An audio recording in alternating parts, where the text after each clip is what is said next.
Welcome back, Owl House episode 5. Here we go. Who's first? Dom. Dom was screaming the whole episode. Oh my god. Okay. I love Ida. I love Lilith, and I love how they wrote 2 fighty siblings. That's very good. Oh, I'm just so hyped for the whole episode. I love Amity and how she was sad about like cheating. That was so good. Like she didn't know. That's why when she cast her spell, you saw how surprised she was when the abomination came out. She was like, "Oh, wow, this is big. I guess I'm just great." But no, she had a thing. Everything's good. I'm still like, I still have the hype of the fight. It's so good. The animation was insane. Yeah, when this episode came out, someone put that fight on like Twitter or something, and like it got like so many retweets. Everyone's like, "What is this show?" Because I was like, so That's cool. what I was gonna say. Like looking at the wiki earlier, how like it has nothing. It's like, how did this show not big, but then it has a scene like that? It's launched, I think. I think it's starting. Oh my I don't god, know. it's so good. I don't know. Oh, I'm not. I can't You be just can't coherent. right now. It's just You good. can't. It's good. Can you say your rating now, Dom, and then we'll say our rating and then talk about it? Okay, I guess. my rating, as much as I want to give it a 10, I have to give it a 9. It's a 9. It's a 9. It's good. It's a very good episode. Why not a 10? Do you just think there'll be a better one? I just think there will be a better one because, again, I feel like the same as the last episode where this one had more hype, like more time where I was very much interested, but there was like a part where I was like, oh, this is a bit slow. Slow in the not setup way, but more like their world building, but I feel like the world building could have been more interesting than just like, oh, actually magic is boring. Yeah, I agree about that. I mean, this episode had a really good scene, you know, like a lot of good scenes actually near to the end. Outside of like the fight scene and the stuff with where Amity gets emotional, it was kind of just slow. I don't know. Not as good as the last one for sure. I mean, definitely good, entertaining. Like the lore, we learn more about. There's an emperor and the magic covens are like exclude all the other magic systems. I'm gonna go second and then probably bounce if that's okay. I do like that. It's interesting to know that when you join a coven, you're locked out of everything else, and that's why Ida left. But also the Emperor's Coven, you're allowed to use everything. In that they tried to get her to join it or whatever. I mean, there's just so much to unpack with the episode. I give it a 9 too. I almost gave it a 10. I was very close. If we could use decimals, I'd say 9.5. I think it was really funny. I think it made me laugh a lot. I think the fights were awesome. I mean, obviously, particularly between the two sisters. I am a sucker for Amity. I think she's a great character, and I think this was like the first good, like she was good in the last episode, but she was kind of like bully archetype, and like already they're writing her well. Like she was clearly very embarrassed, and then she was like, "You embarrassed me in front of like my future," and you're like, "Dang, she kind of like that is pretty. That sucks." Like first.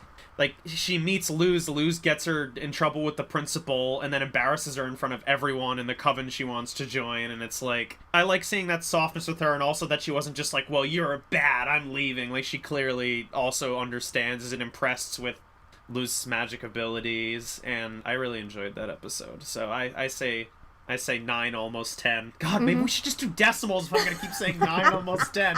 Do you have to go, Chan? I do have to go. All right, I just bye-bye. stalled for like 20 minutes. Let's watch more tomorrow and every day. Seriously. I got a driving lesson tomorrow, so I'd save it maybe. Okay, cancel it. Okay, see you guys. Bye. I didn't say my rating yet. I'm gonna give it this one a 7. I don't think this was as good, but it was still really cool. Like Ida's sister Lilith, you know, that's awesome. I just love their bickering energy. Like, I love it when people write siblings as they love each other, but when you do a bickering sibling trope right, this is it. This is it. It's so funny. It's so hilarious. Also, there's clearly more backstory we don't know yet. Yes. Yes. Are you going to talk about your rating, Tulip, or was that it? No, that was basically it. I mean, like I said, the fight scene was great, and that was one of the best scenes of the show so far, but it doesn't make the whole episode, and the rest of the episode was not that hype for me. I see. Okay, what about you, Tipsy?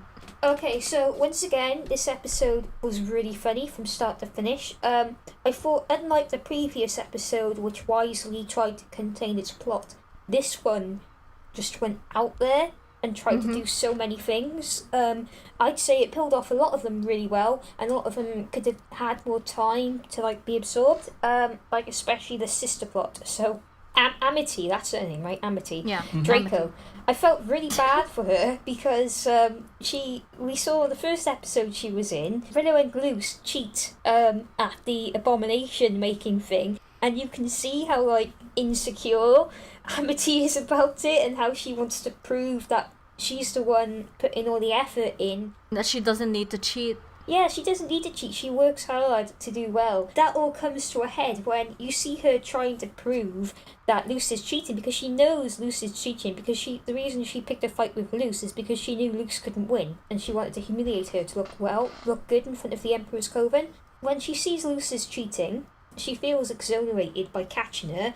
But then she finds out that she has the construction coven sticker on her neck and she is heartbroken and she just like breaks down and cries in the corner because she was caught cheating, was humiliated in front of the people that she's working so hard to protect her future of. And that was like, that was like my favourite bit.